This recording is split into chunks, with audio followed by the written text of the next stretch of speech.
Okay, so thanks for watching this video. If you forgot to subscribe to my channel, go ahead and subscribe. This is part number 2 of this car. On part number 1, you saw it outside. We were able to start the car. I had to do a little programming on the control modules to make sure that the car is talking to the control modules talking to each other after the accident. Usually when there is an impact, the car will shut down itself to protect from igniting fire or something of that nature. So we had to go in, clear a few fault codes, reactivate the engine control unit. Car now is running. We have communication, but obviously, as you can see, there is a bunch of parts that needs to be replaced. I went ahead and printed all the diagrams of all the parts that I have to replace. And as you can see, this is the fender. Went ahead and marked everything that we need to order, a whole lot of parts. But we have access, of course, to all the diagrams of all the cart information from Mercedes-Benz. We have a list of all the things that we're gonna need. You can see that each part is marked individually. Then we have the diagram of each part. Like if, for example, here it says part number 10 will be the crossbar reinforcement. So then we have to find out what the part number, order everything, the hood, all the frames for the fan shrouds and radiators, condensers and everything else, front bumper, and of course grill. This is the bumper that came with the car, trashed, destroyed. So going to go ahead and order all the parts that we need, which probably going to be about $10,000 to $12,000, maybe a little more. We'll see at the end. Starting to disassemble everything, move everything aside. Usually once we start to take parts aside, we'll keep them because every single part is important. Like for example, bolts. Some bolts we don't have to buy new ones, we can reuse them. Some of them stretch and you have to replace them, but some of them you can just reuse the same ones.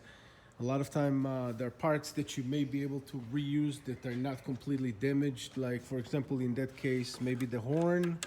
I don't know yet, but the horn seems like still might work. We're gonna have to take it out and see, but we're going to start the disassembly of everything. Going to order all the parts, line them up, and start reassembling, see if we have damage on the frame. We're going to check alignment on the wheels. That's how we're gonna know if we have any kind of a damage besides visual inspection, of course. But we're going to measure everything and make sure that everything sitting right. So far, we also changed the battery. The battery that came in with the car wasn't good. Let me show you the inside of the car. We're gonna get to that too, but as you can see, there was a deployment of a bunch of different airbags. There is the steering wheel, driver steering wheel airbag. This one is the knee airbag. This one deploys from the bottom. The seat belt, you can look at the seat belt and see how it's retracted like that, and it won't go back. There is an electronic retraction for that when the car spots that there is an accident, and it locks on the driver, and after that the seat belt just wouldn't move. So obviously seat belt have to be replaced. And of course we run the codes on the car, that way we know, because usually if an airbag will deploy, there is the resistance of the squib gonna change, and from being supposed to be 1.8 ohms change to about 6 ohms, so it's registering a high resistance on the airbag, and that's the control unit recognize that the airbag deployed, and then you have to replace that. Many times, a lot of times Mercedes on first deployment of airbags, you might be able just to replace the airbags. Many times on second deployment of airbag, you have to replace the control unit too. So sometimes we replace, and then when we finish everything, the control unit just doesn't register, and we have to go in and change also the control unit.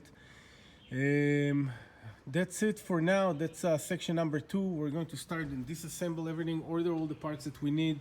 Stay tuned to see how the work come along, how it's starting to build up together to be a nice car once we're done with everything. So we're gonna put that car back to where it's gotta go. So stay tuned. Thanks for watching that, and I'll show you developments as we go along.